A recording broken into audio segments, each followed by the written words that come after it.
Very good.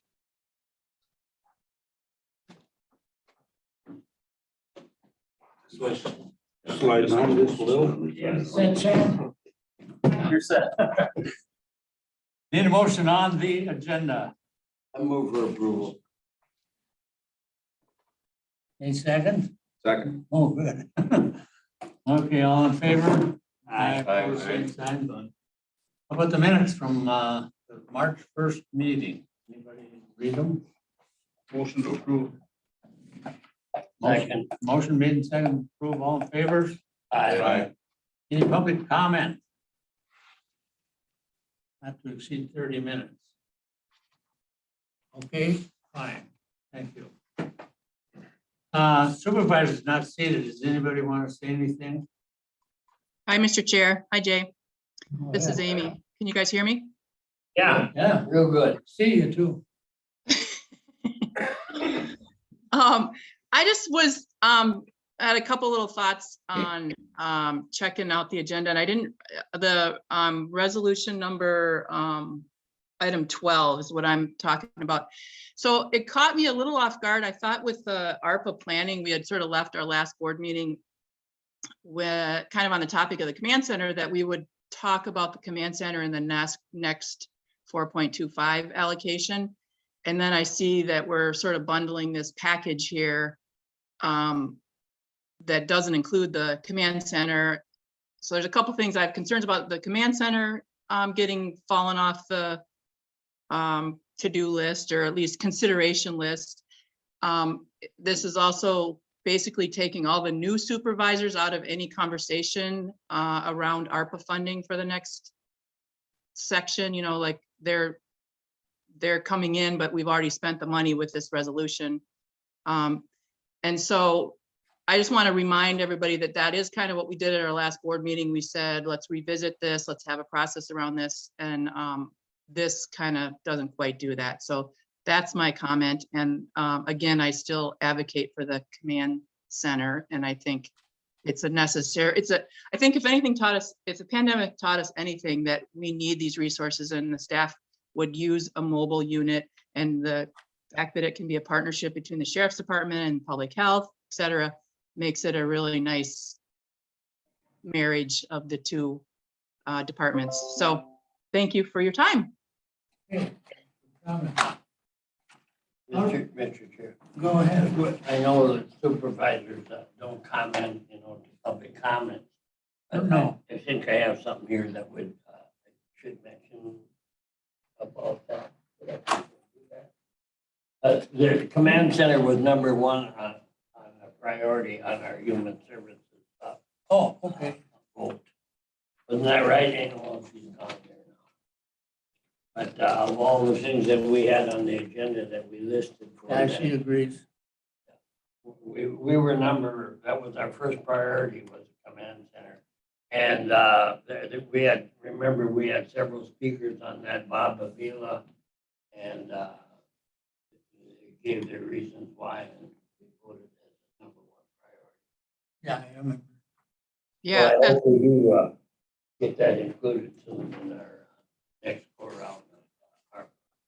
you're right, John. That's exactly what we talked about in Health and Human. Because we saw it, that committee saw the way it was used and the way it could be improved and needed, because we had a lot of our committee members volunteering with the COVID vaccine process, and then hearing from staff about how the mobile clinics can start doing mobile clinics outside of a pandemic. So you're right, John, that is what we really wanted. Okay, very good. All right, we need nominations. Somebody to be the chairman of this particular chair and vice chair of this particular committee. Need nominations.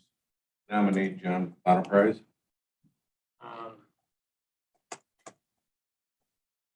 I'm gonna decline that and nominate Steve Wojcik. Steve who? We don't need a second. Well, Steve Warndall. Steve, who am I saying? Or no, I'll get your name right, Steve. Give me the elbow. You kind of let you run, John. Getting names wrong. Steve Warrendahl would be my nominee. Okay, any other nominations? I'm nominating you, Jay. I can't, You can't. that's why we Okay, I'll second Steve. don't need a second, but any other nominations? Are there any other nominations? Hearing none, I close the nominations. And all in favor of Steve, signify by saying aye. Aye. That's unanimous. Okay, we We need a vice chair. need a vice chair.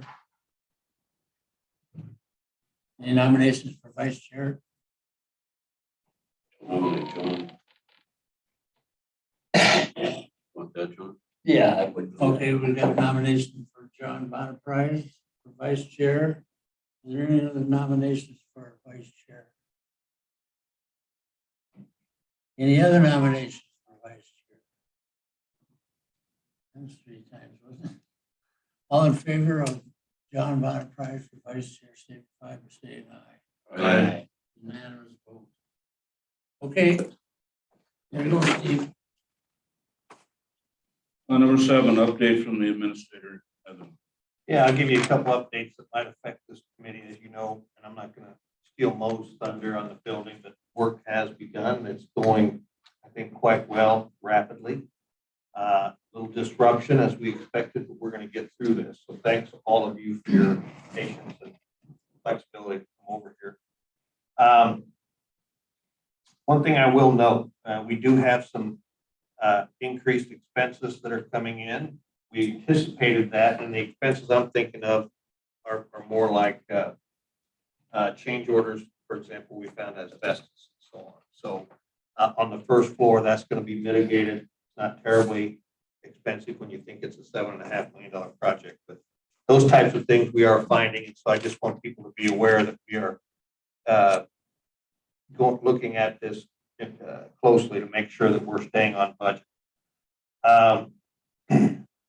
In addition to that, if Mo isn't going to say it, I will. And that is, with the building, we anticipate high inflation, but in our budget, we didn't anticipate an 8% inflation rate like we have now. And so things like snow plows, police cars, trucks, blacktop for the roads are all going up. And so what I'm emphasizing to the staff and really to any committee is that we need to think long and hard about what we do, how we spend our money, can we cut costs, and be wise in how we go about it, because we've had some great years where we put money back into the general fund. We're anticipating a change in the economy here that we don't know exactly, but we do anticipate a change that needs to be considered. Finally, I have been in discussions with Northwoods Technology College, that's the old WITC. We've been discussing better signage for them. And we are getting close to working on an agreement where we will put a sign on the corner there by the main entranceway. Kind of a 5x7 lighted sign that will have Polk County and our new logo, as well as then next to it, Northwoods Technology. So I think that's good because we want them to be successful. We want people to know they have advanced learning opportunities here in the county. Have we got a long-term, like 5 years or something lease with them, or automatic? Yeah, I don't know if it's limited by 5 years. I think they came in and we're gonna give it a go, and as long as they can justify it, they're gonna stay there.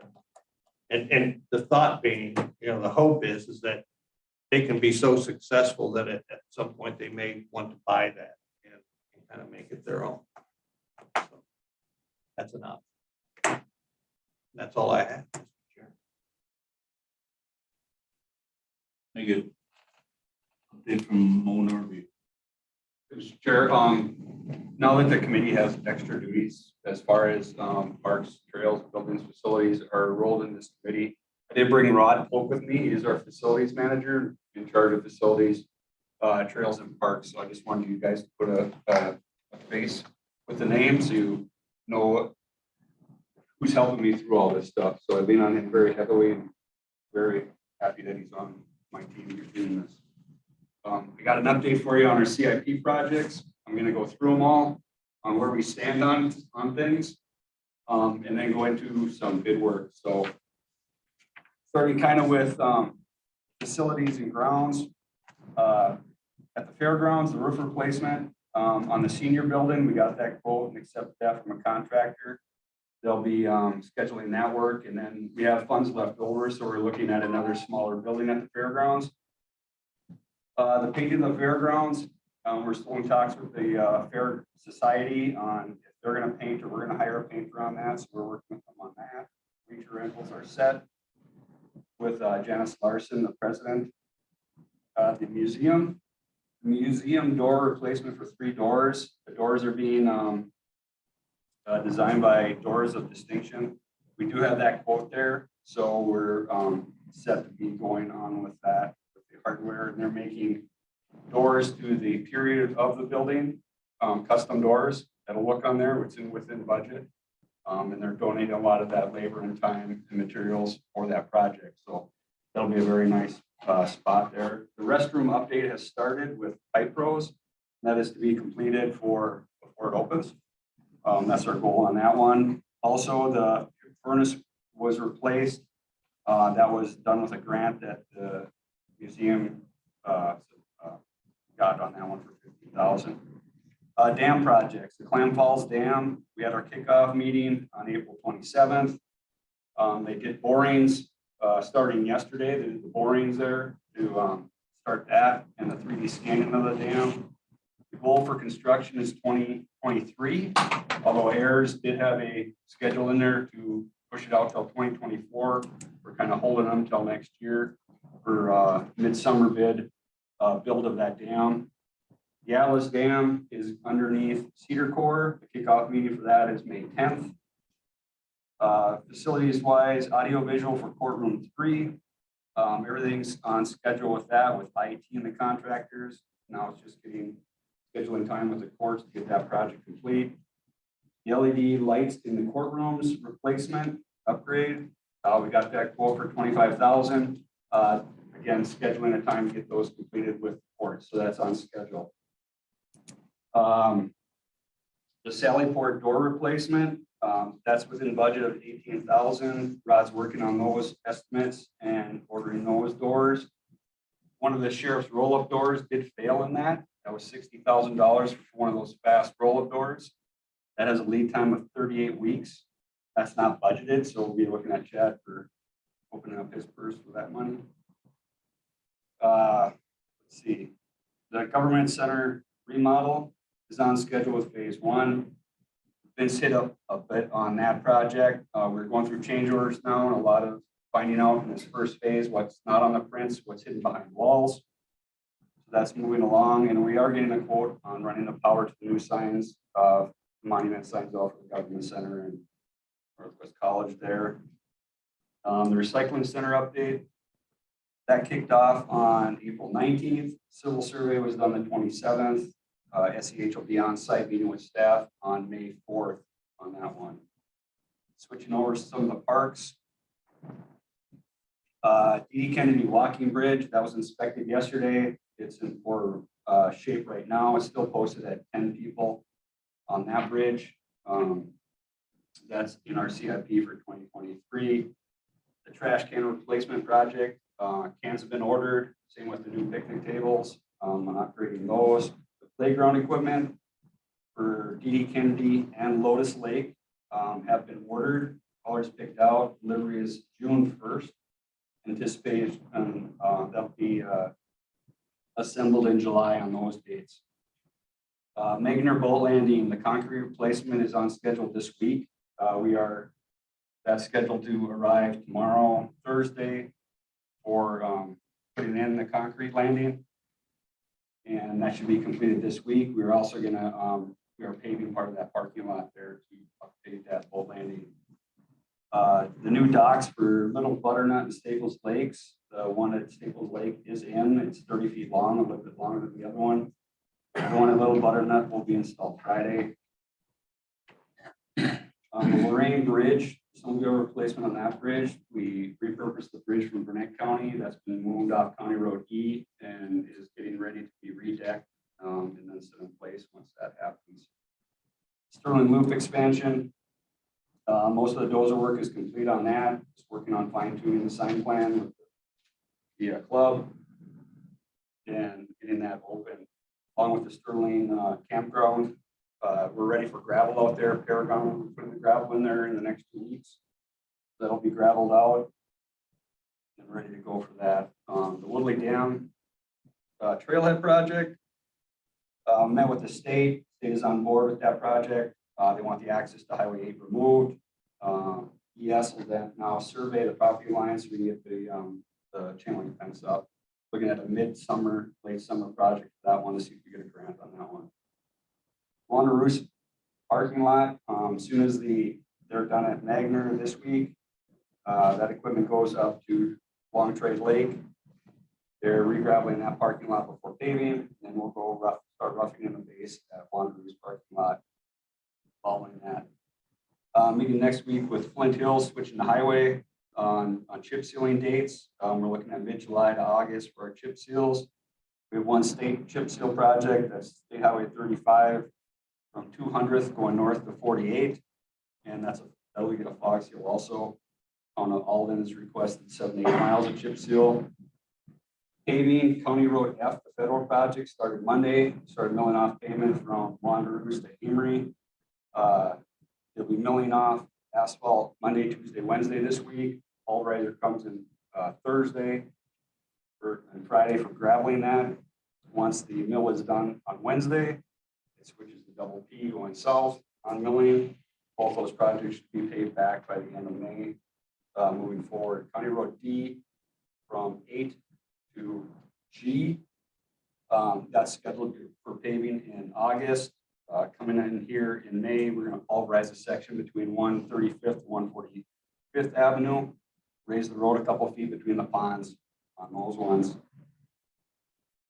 Switching down to, we have 5 Bridge 8 culverts this year. One with Balsam Lake, town of Balsam, town of Clear Lake, town of Laketown, town of Milltown, town of West Sweden W. Now we have one with the town of Osceola, emergency Bridge 8 coming in there.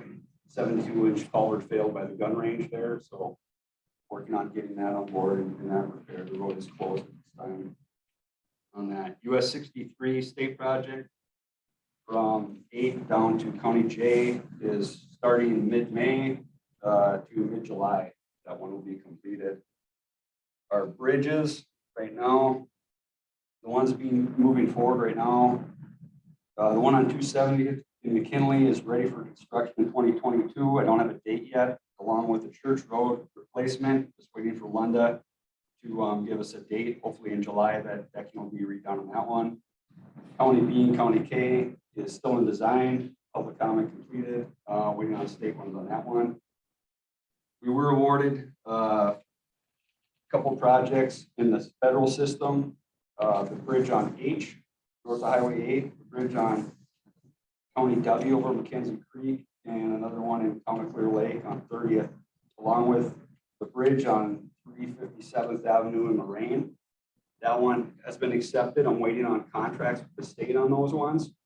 But that bridge last week was inspected, and I have to put that down to 1 lane now. So we'll put that one down to 1 lane with guardrail and Jersey barriers until that bridge is completed. We were also awarded County F as a rural project, pavement replacement from 65 to View Lane down there. So that's kind of where we sit with our projects. Some of the state projects that got deferred.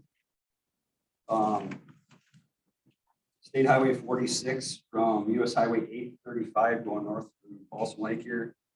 That got deferred from 25 to year 26. The ones that got advanced was State Highway 35 from 48 East, Polk Street going north. That's got advanced from 26 to 25, along with State Highway 48 from 35 to Bass Lake. That got moved up also from year 26 to 25 on those ones. We did go out for bids, as Vince was saying. Asphalt is up $11.75 a ton. On County D, that project, that raised the cost of that project to $165,000 right off the bat. We're going back through our estimates. Lo and behold, this week we got email from the state that our rates due to diesel costs be going up now, starting May 1. So that'll affect our estimates also. So we're going to be jockeying some positions around on those things. Culverts, crack seals up 30%, 35%. We have one new hire that started at Highway, where James started on Monday the 25th. Still have 3 positions open that we're looking for. Seasonals, we have 2 returning to parks right now. They start May 23rd. 4 open for Highway and 1 open for recycle. It's like we may have 1 possibly for Highway on a seasonal, but we're hoping. Highway books are just about closed. The auditor looked at them and approved them. Just waiting on the final report. So next month I'll have that one to you on our financials. Summer road school. Summer road school for the committee is June 6th through the 8th. You should have got the invite from the clerk's office. So you will have to move your June meeting down a week for that if you're going to conference. With that, so the form should be there. And tomorrow, May 3rd, is career day at the fairgrounds where the kids all come up there. So we'll have a couple trucks, patchers, and some staff up there talking to the kids on the great career in the county. The county has that. That's all I got going on right now. Hey, one clarification on the courtroom project. We're doing construction in June, the Reading construction. But the equipment we got notified yesterday is on back order till at least September. So hopefully we'll have the project done by the end of the year, but the technology is on back order. It's not going to affect us inflation rates. The project's budgeted at 95,000. We're running right at that. Since we're locked in on price, we're going to be fine. But we won't have courtroom 3 operational until the end of the year. The judges are being updated though. Scott's keeping the judges updated regularly, and they said they appreciate the communications. The courtroom 3 judges, is that visiting judges? That's our commissioner and then visiting. But it's limited the capacity of the courts, not being able to have video in courtroom 3. So once we get that done, it's the hope of the judges that it'll start to reduce the backload so they can have video court. We still have an application in for a 3rd judge for the county. I know in the last biennial budget, it was not awarded.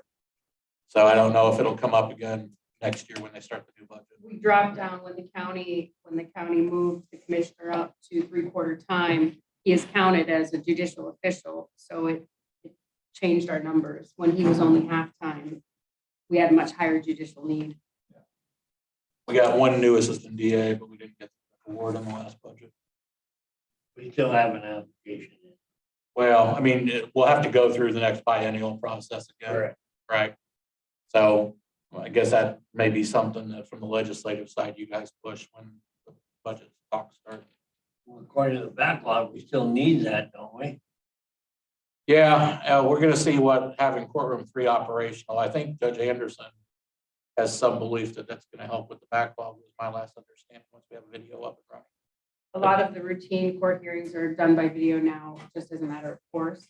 And so not having that, you can't do any routine type things. Right. in that courtroom. I think So, it's still a problem. yeah, I mean, one thing to point out, we did get an extra ADA last month. And a new Yeah. assistant district attorney was a win for us. Yeah. Um, Big time. So I guess it's like any budget. You ask for everything and hope for something. Any questions for the highway commissioner? On our bridge project on Church Road and that, what's our cost sharing? It's an 80-20, 10% town, 10% county, 80% state money.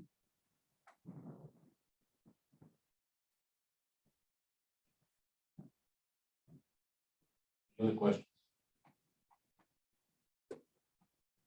Number 9, consider updates to the utility accommodation policy. Yes, this was brought before the committee a couple months ago. The WCHA Utility Committee has gone through and kind of updated this after a couple years.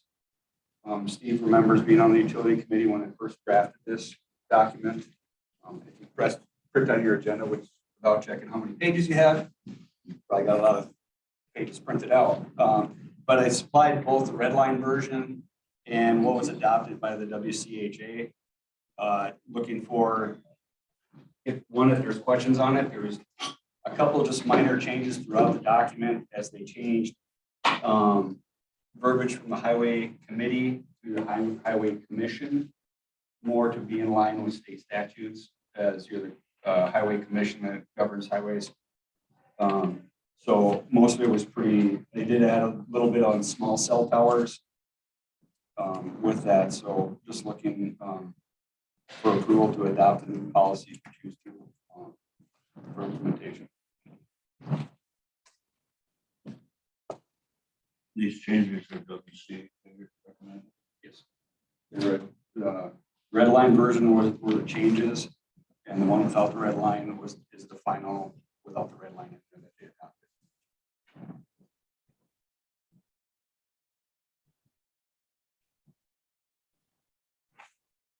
Anybody feel comfortable approving this at this point? I would move to approve. Second. Any other discussion on it? Hearing none, motion to approve. Say aye. Aye. Thank you. Chief and Sheriff Block. Okay, to start with, I'll just stay seated here, but then towards the end, I do have some awards. I'm going to step up and talk about some awards for the deputies here. To start with, just a canine update. Our canine is currently enrolled in the St. Paul Police Canine Training Program and will graduate hopefully the end of this month. So possibly in June, we can bring the new dog. The new dog's name is Bowden. So we're very excited about that. Recruitment, we're down a couple positions in patrol. We did receive $79,000 from the state of Wisconsin that we intend on applying for various recruitment tools. We can pay for the videos that we're producing. We're working on a patrol video. So that's a little bit of optimism, but honestly, recruitment and retention of employees is our biggest challenge right now. And we hope to find a way to get past this lack of candidates. You know, it is concerning.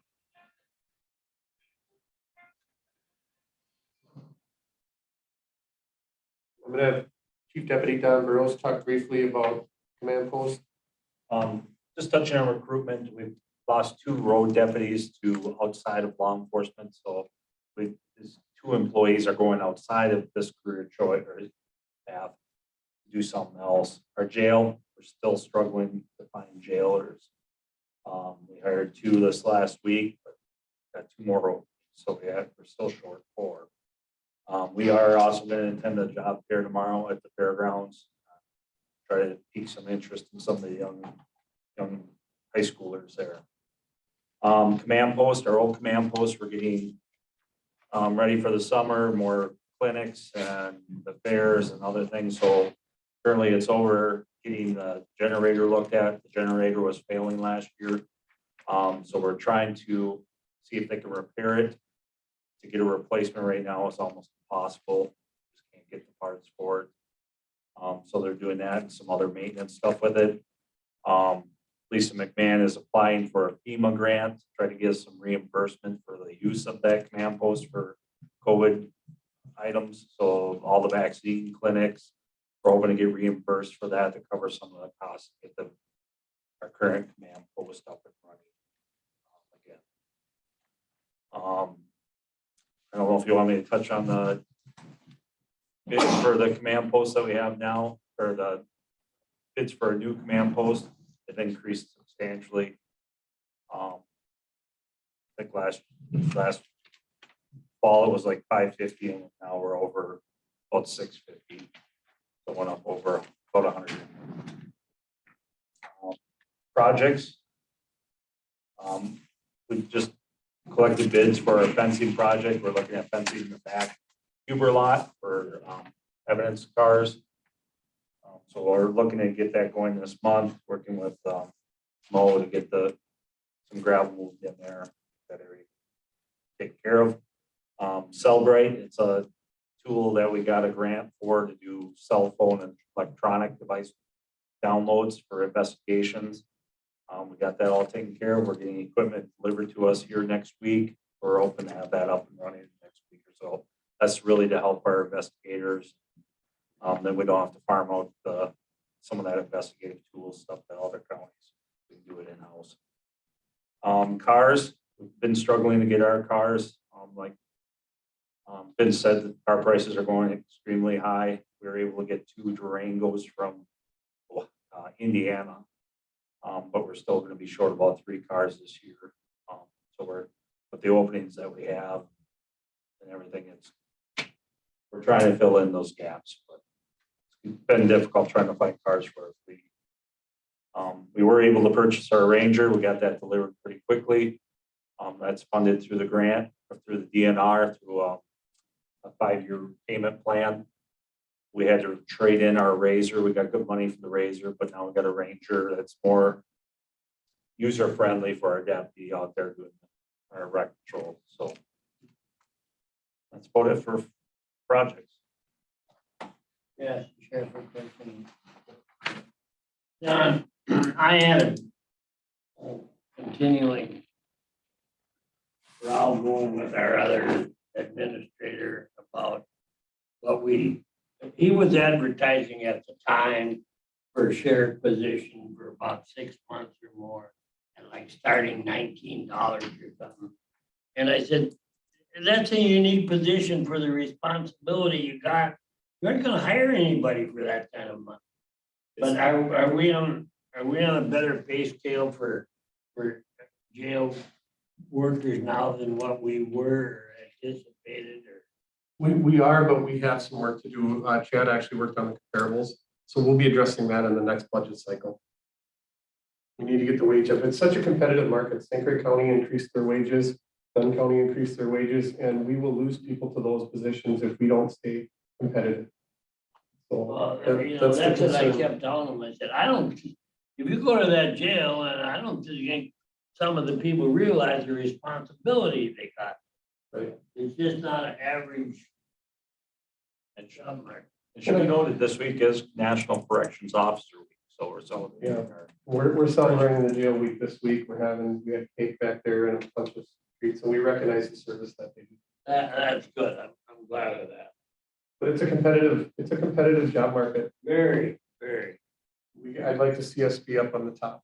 I mean, I think that guarantees that we'll have influence. Anyway, now I would like to recognize some of the hard work the deputies have done over the past year. First, I'll ask Deputy Beaupre to come on up.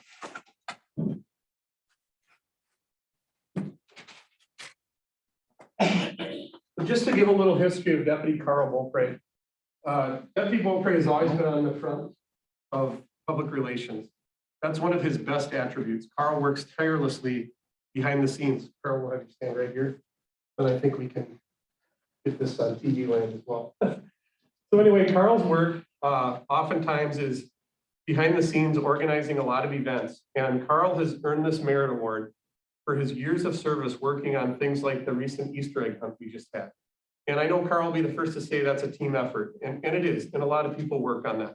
But at the end of the day, Carl is the one who comes up with these ideas. He puts a lot of time and energy into doing these special events. In a time when law enforcement is scrutinized, having somebody like Carl that promotes the positive relationships with our community is priceless. So I'm pleased to award Deputy Beaupre this award of merit.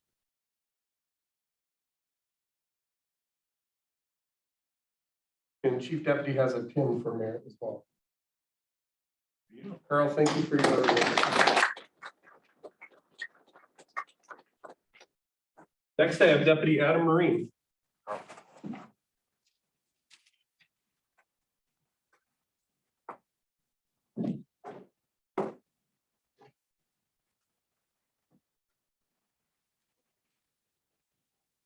So Adam Marine is one of our deputies who goes above and beyond in the area of merit as well.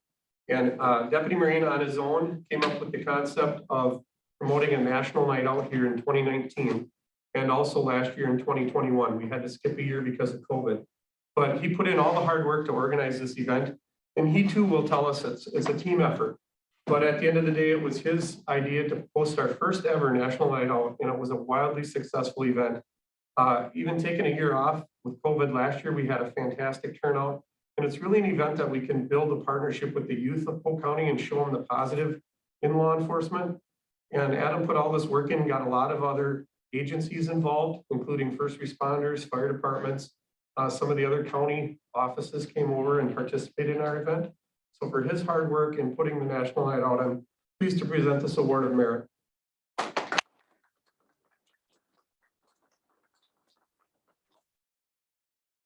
Thank you, Adam.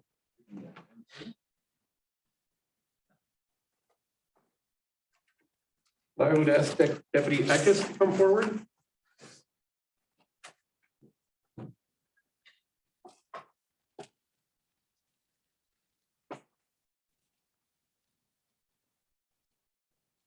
Deputy Eckis is one of our newer deputies. He came to us from Rice Lake Police Department. Back in June 9th last year, Deputy Eckis responded to a call of a suicidal person who had injured themselves. And when Deputy Eckis got to the call, he had to physically fight to restrain the person. After physically containing the threat, he administered first aid to the person, which ultimately saved the person's life. And I'm trying not to be too graphic about this call, but literally it was an awesome bit of police work that Josh did.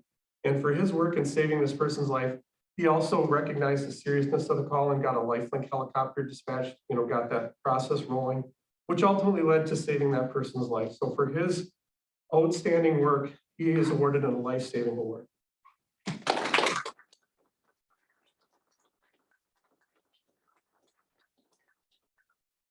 Thank you, Josh. We did have a fourth award, but as law enforcement is Murphy's Law here, that deputy is chasing bad guys through the barrens right now. We had a burglary out there, and that deputy, I'll just mention him and then I'll present him the award later, but it was our newest deputy, Deputy Dean McManus. He's one of the more recent hires. And a couple weeks ago, he checked on for duty and first responder unit was out and needed Narcan for an individual that had taken some fentanyl. And this deputy recognized that, responded quickly, administered a couple doses of Narcan and saved the person's life. So I'll be awarding Deputy Dean McManus the life-saving award as well. So thank you, guys.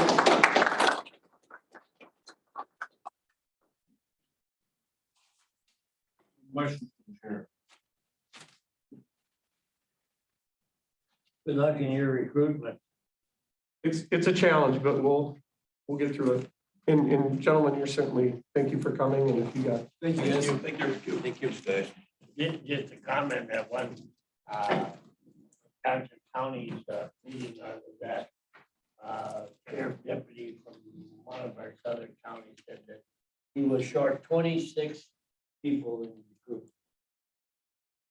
yeah, it's concerning. We may have to make a posse and go round up bad guys with a posse someday if this continues. So we're not there yet, but we'll.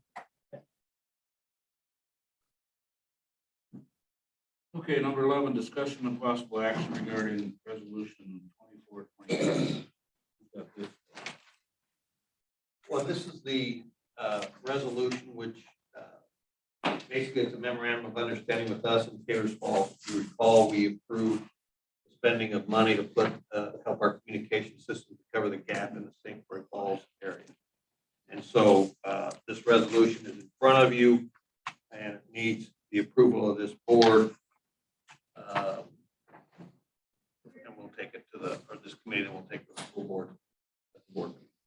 And Chisago has done their side of this, so this is us doing ours.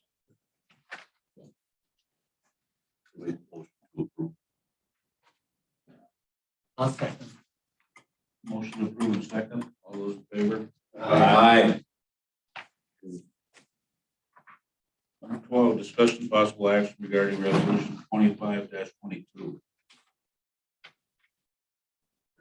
Move for approval as presented.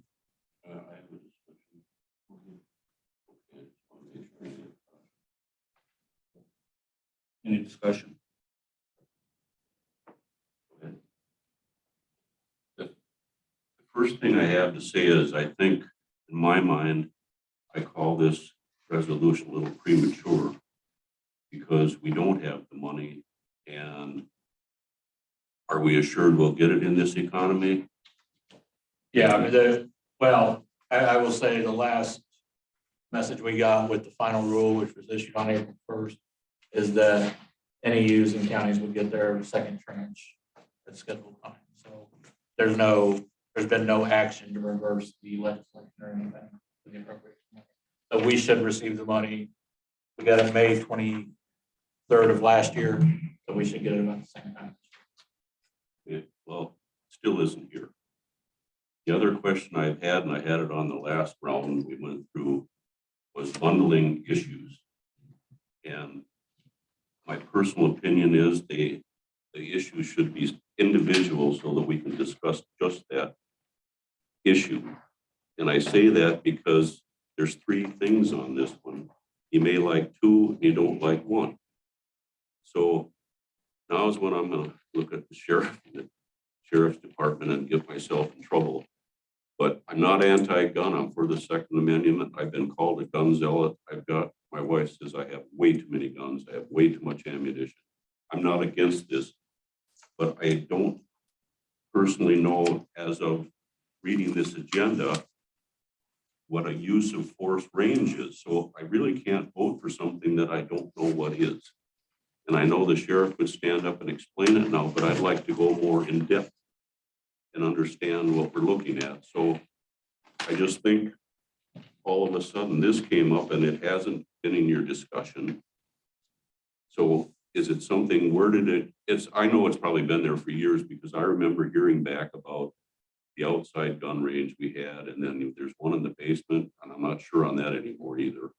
Sure, may I speak, Mr. Chair? Thank you. So where this came about is in 2002, when they built this facility, they built us that range. It's attached to our 40-car garage. There's the wall where the cages are. And we could, if you have time, we could walk over and take a look at the spot. But they gave us the spot for the indoor range. And then back then they didn't have the money to complete it. So we have the space. This would be to equip it. And I think what you're referring to before is we had a proposal under Sheriff Johnson to get this outdoor range built up on County Old. And there was a lot of opposition from neighbors that they didn't want it there. We used to do all our firearms training at the Amory dump site. Well, about 7-8 years ago, we lost that site. That's not, they said we weren't in compliance with EPA and they shut it down. So for the last 7+ years, we've had no range to train at. We have to rent space at the gun club. And by doing that, it's worked out fine. The gun clubs have been very accommodating. However, it's a public range. So while we're there, we have to post a security guard because we don't want someone to come down when we're training. If we train at night, which, you know, we do night shoots because a lot of law enforcement use of force occurs at night. They make us put an ad in the paper to say we're going to be out there training at night. That poses a security risk to the deputies that are out there shooting. This space is in this building already. It just needs to be equipped. And, you know, we've looked at several different options over the years. And we've had a bid that we got, I think, last year when we looked at, you know, what it would take to finish that. I will say whenever law enforcement uses deadly force, it's when we are most scrutinized. And it does happen. And so to have a training facility that would be adequate for our deputies to do more training and regularly train, I think is beneficial. And this isn't building onto the building. This is just finishing what we had. And like I say, after the meeting, if we don't want to do it now, if you want to stick around, we can walk over and take a look at the space. We had a company come in last year and look over the space, and that's where they came up with this process of the cost. So that's how we got here. I was approached by supervisors who drafted this resolution and kind of said, what does the sheriff's office need? If we have ARPA funds, what would be something the sheriff's office could use? And I threw this idea out there and we thought it was a good idea. So I'll leave that up to you guys to discuss. It's an opportunity for us to be able to do firearms training regularly, even at the shift level, where we can do it while the deputies are here at work and whatnot is a big benefit. What that room will require is soundproofing, an air exchange system, target backing. But again, that room was built to house a range, so the spot is there for the equipping. Follow up with just personally, That's wonderful. I'm not disagreeing with you, but I would like to see it. I would like to have all that done and put together before I vote on it. That's just my personal opinion, so I let us vote no on the project. Wait till I find out exactly what's going on. I've got a range off my deck and I can shoot out to 500 yards, so it isn't like I don't understand these things. I just, We looked at putting a range out in Sterling Township. And, you know, there's a process to go through there because it's public land. It would have to be open to the public. There's a concern of it getting damaged and whatnot out there. This just alleviates the whole issue. We would have our range here at the sheriff's office. We could host trainings. It would get us a lot more range time. I understand that too. I'm just not disagreeing with you. I'm just saying I've followed all this because I know Harlan Funk's pit in rain. I know all that, and I know what system you went through. I know who was opposing it. And so, I mean, it's not that I don't understand. I just wanted more information. That's all. You know, and I think the hurdle has always been the cost. I mean, that's a fact. That's why they didn't do it 20 years ago.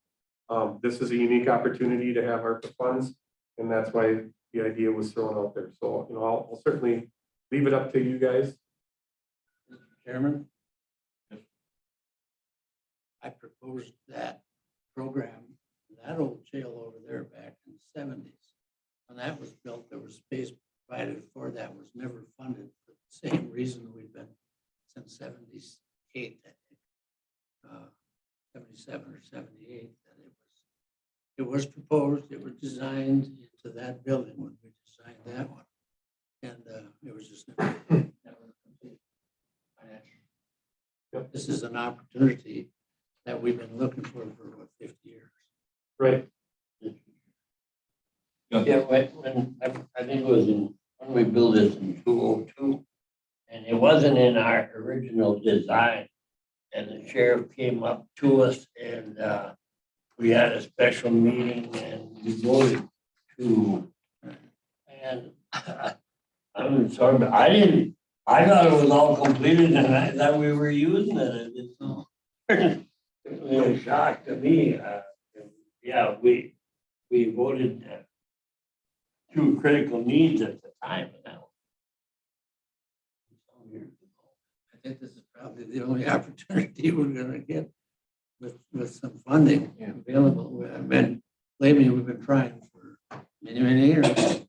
Just because of our responsibility in terms of financial analysis, I did look at the brief contract or the estimated expenses. They do make some assumptions in there, which I asked Mo to take a quick look at to say, is that building, you know, what the company said they would do, then they said we leave other things for the county to do. And so I tried to get a ballpark figure of what those additional costs might be. And we don't have hard numbers, I know, but we're expecting around that 200,000 range, maybe a little less, maybe more on top of that. So, Mr. Chairman.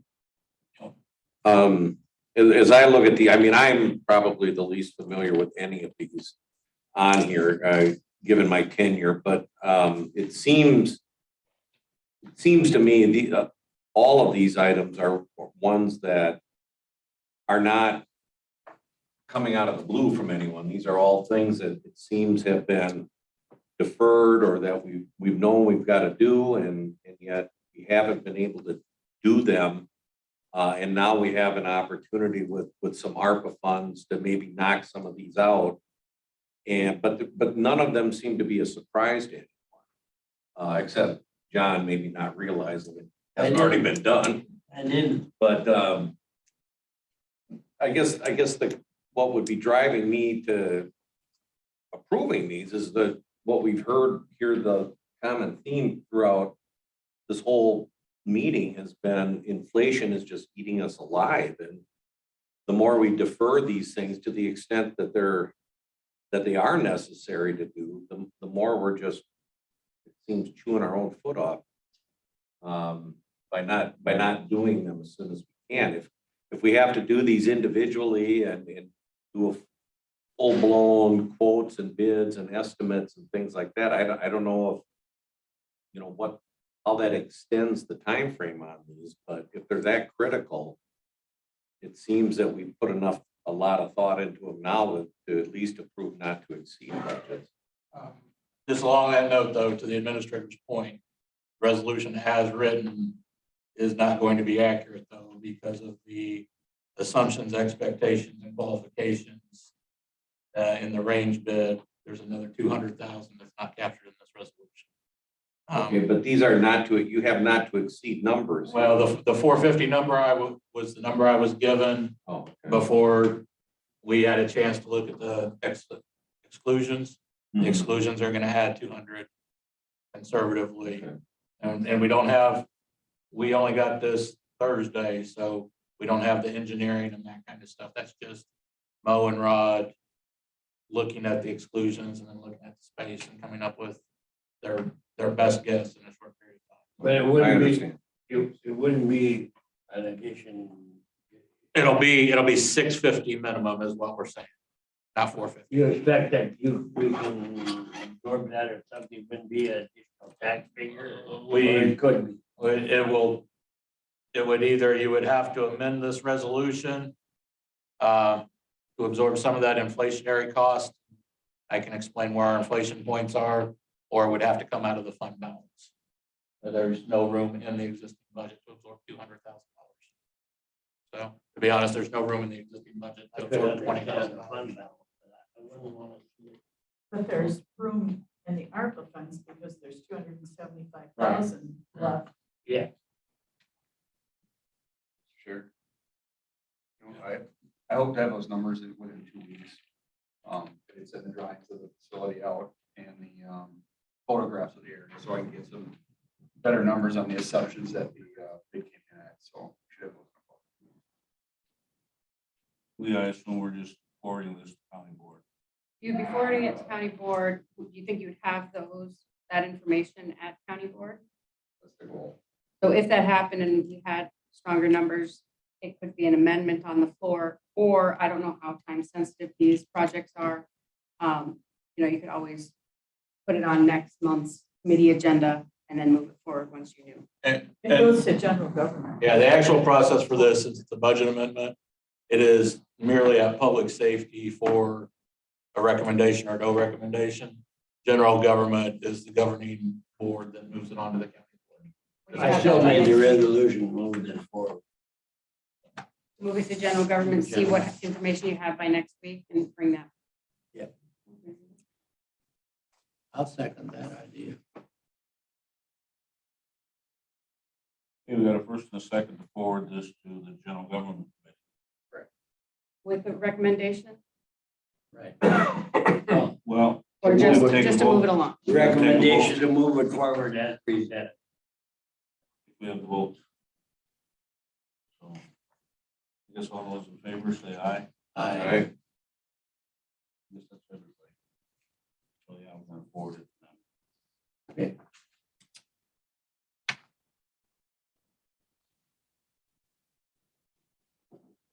Update for Supervisor Rowdy on Polk County ATV UTV ad hoc. Okay, I'll say we had a wonderful meeting today. And Mo filled in parts of what I wrote down, but then did a number on this, we're talking the signage now for the Sterling Loop. And we'll need to install 270 signs. And the club, Mo's gonna get the signs and the posts, and the club will install them. And then after Mo has done what work he's done, which means it's really close, but he cut the trail and he dozed the trails, but they need some cleanup. And there's some holes, they said, and the club will take care of all of that. And the canopy needs to be opened up. And the club also said they volunteer to take care of that part of it. So they're gonna start as soon as, I guess, when they get it all together with the signs and talking to Ben and he shows them what needs to be done. And then Mo talked about the Clam Falls Indian Creek Trail. And it's mitigation, isn't it, that we need? Is Yes, that the right term? yeah, mitigation for the wetlands. Yeah, that has come in. And again, the clubs are looking at ways to, and the county, to go around the wet spots. And if that can't be done, then Ben said that it would end up being quite costly to fill with the ones that we need to fill. So that's still a thinking onward process up there. So I think we really accomplished a lot.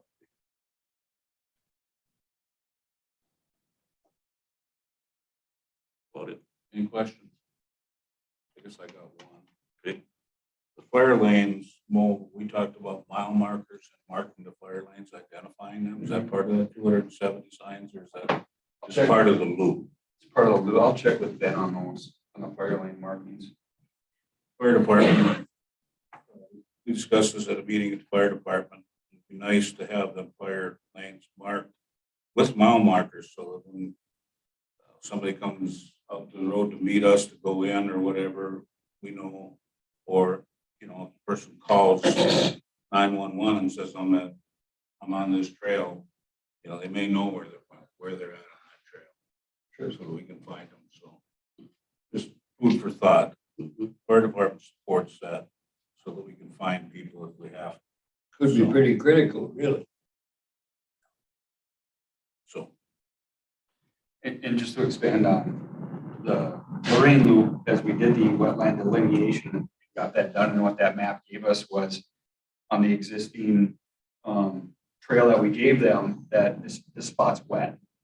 And so now we go out and look at it, and can we get around that spot? If we can't get around that spot, and it takes fill to get in there, that's where the cost goes up. We'll require permits whether we can complete the loop. So that's the next stage we're in, is getting that trail. Any other questions? Update from CJC.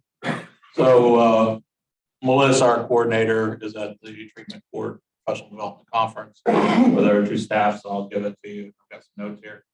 I have asked the staff to start presenting CJCC in a little different way as far as how we're performing more of a business perspective. And this is how we're going to do it. So treatment court presently has 11 participants. That's 65% of capacity. We're operating at 65%. Our total capacity is 17 for the case manager. First time offender program is at 3, which is 25% capacity. Thing about first time offender, people move through that quickly. So we just got 7 out. So at one point it was about 65% capacity. Substance abuse diversion program is at 1, that's 20% capacity. Our maximum is to have 5 people in there at a time. And IDIP, which is our intoxicated driver impairment program, our intervention program, is at 7, which is 70% capacity. Now, having said that, capacity numbers don't sound great. This is more along the lines of how I think when I look at things, what can we be doing and what are we doing? But we've made some significant changes and we should increase capacity substantially over the next few months. We now have all 3 of our treatment court staff trained as assessors to evaluate people to see if they're eligible for these programs and what benefit from these programs. And working with the sheriff's office, when people come into the jail, we're going to start doing daily assessments for new admissions to the jail to determine if these people need to be routed through these alternative justice programs as opposed to the typical court programs. The other thing we're doing is we're starting a pretrial assessment program where it's bond conditions for participation in these programs so that there's an accountability, an added layer of accountability that the judges can place on people that when they're out on bond, they've been assessed. We know you have these substance abuse problems. You're going to have so much testing, so much this while you're out on bond in order to try to prevent the reoffenders. So I guess my summation is, and I think the sheriff can attest to this as the chairman, I think we've made great progress, especially with this team we now have in place. When I give you the numbers of capacity, it doesn't sound like we're at where we should be, but I think we're moving in the right direction. And I think we're finally doing things to propel CJCC forward. Ideally, I'd like to hear all those numbers at 85 to 90% capacity. And that's where we should be. That's how we're going to present going forward is operationally, how are we performing? Mr. Chair? Yes, may I say something? Yeah. I'm the chair of the CJCC, and I would just point out that May is actually drug court month. So it's the month to pay attention and get a little additional eyes on what treatment court is all about. So I would encourage especially our new supervisors to take a look at that. I think it's, like you say, the success rate is pretty good on our drug court. I think we're at like at least a 75% success rate on the people that go through it. So It is open on Fridays. What time does it start? 10, 9? 10? Yeah. So if you wanted to come, you. I think we really need to congratulate the people involved because I remember when we didn't have anything and something is better than nothing. And if you look at the numbers through the progression of the program, those numbers, I think, sure, were pretty remarkable. yeah, the drug court has been very successful here. And then I would also throw out that through CJCC, we've now had 2 people in our jail get their high school equivalent degrees. So we're going to be acknowledging that at one of these meetings as well. We're going to try to get the graduates to come in and get an award for them.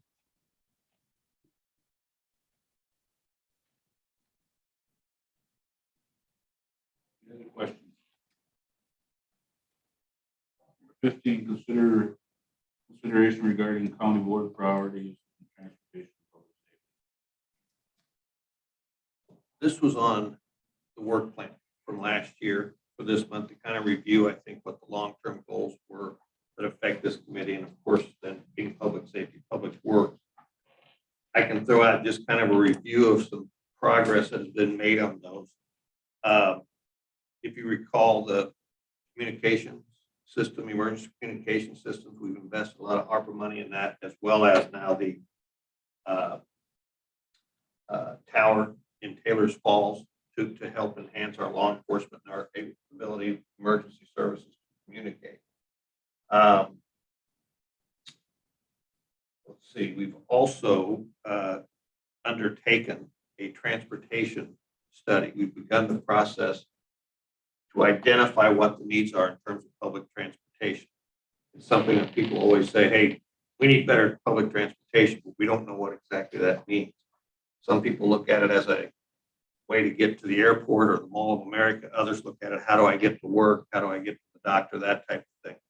So Tanya in community services, Laura Neve in ADRC, and I believe the West Central Wisconsin Regional Planning Commission are going to take a look at developing a study to look at that, to see how we can improve public transportation here in the county. And then, of course, CJCC, we've gone through a couple, 3 coordinators, and I really think that the CJCC is beginning to put their finger on some priorities and to developing some enhanced programming to make some things work there. So this may be a time for all of you to discuss if you have any ideas for this upcoming year that we can tackle.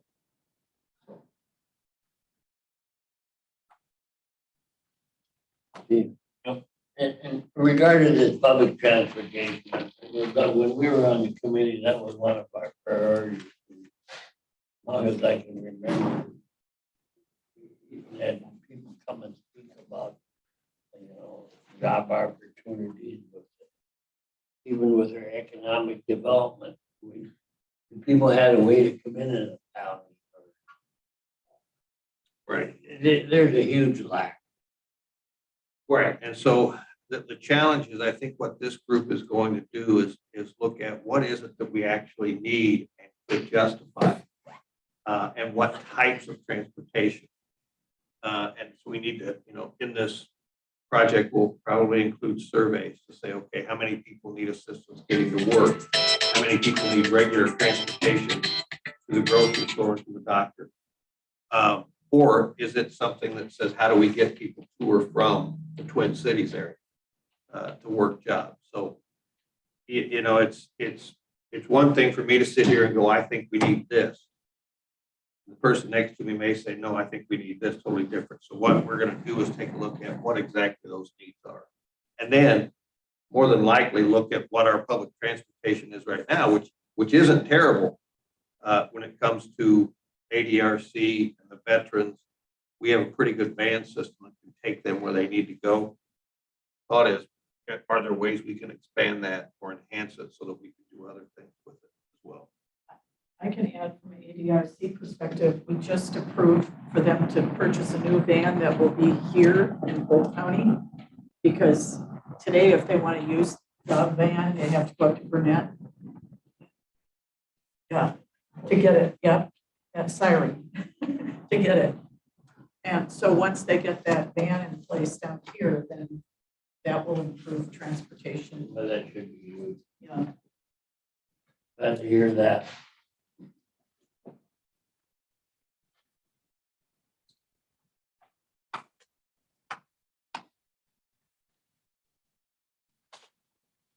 Well, I'd have to look back on the priorities before I comment any further on this. It's just kinda- Yeah, it's No. been 2 years into it, and this is just the opportunity kind of to think back on those. You know, if you think of it, what affects this committee, it was increase public safety to reduce substance abuse. You know, that's where CJCC comes in.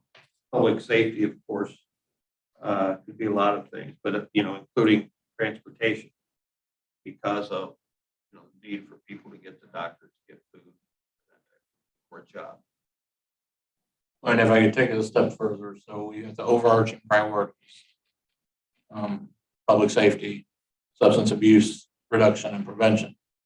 But it's also the time, and now's the time to start thinking about it as board members with budget season coming up, and as the administrator starts weighing what he's recommending funding or not, if there's an area within those priorities, within transportation, within public safety, that you want the administration and staff to focus on as we're looking at budgeting, you know, whether it's enhancing, you know, community corrections or, you know, something like that. Those are the times also, this is the time for the board to start bringing those forward as we start looking at the budget. Because you set the big priorities, but then it's also, okay, we got an idea about this, can you work on that? Because we are getting into budget season now. I think it's something we should probably carry over to the next meeting, so think about it. Look back on our priorities, so we can pick and choose something we might want to expand on. Any other comments on it? You an update the work plan?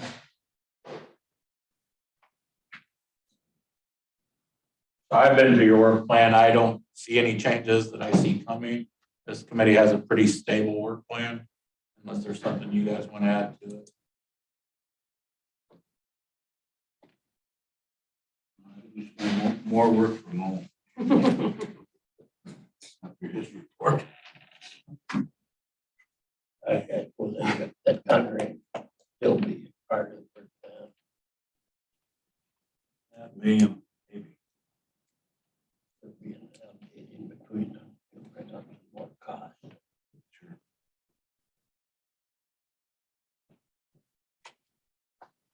Identify any matters for the next meeting?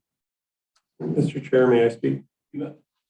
I typically in the June meeting like to give my annual inspection of the jail, where we cook that fabulous meal for all of you, and then we give a tour. And for the new members, I think that would be great. But I would ask that for the June meeting, you put that on the agenda and we get that taken care of. I'm statutorily required to do that every year.